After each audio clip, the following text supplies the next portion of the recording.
வெற்றிலை. சளி, தலபாரம், ட்ரை ஆகாம சளி உள்ளேருந்து வந்துட்டே இருக்கு இல்லையா, அந்த சளி அப்படியே ட்ரை ஆக்குறதுக்கு வெற்றிலை.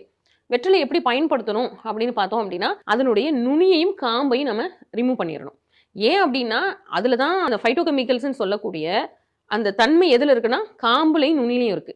அதில 2 மிளகு, சிவியரா இருந்தா மட்டும் கிராம்பு, கிராம்போட தலையில பட்டு மாரி இருக்க போர்ஷன எடுத்துட்டு, அது கூட கொஞ்சமா நாட்டு சர்க்கரை அல்லது தேன் வாயில போட்டு மெதுவா மென்று ஸ்வாலோ பண்ணிக்கிட்டாங்க அப்படின்னா, நெஞ்சில இருந்து சளி வந்துட்டே இருக்குது. உடனடியா அப்படியே சப்டிலா தான். இப்போ ரொம்ப சிவியரா இருக்கு அப்படின்னா, ஒரு நாளைக்கு 3 முறை கூட இந்த மாரி வெற்றிலை எடுத்துக்கலாம்.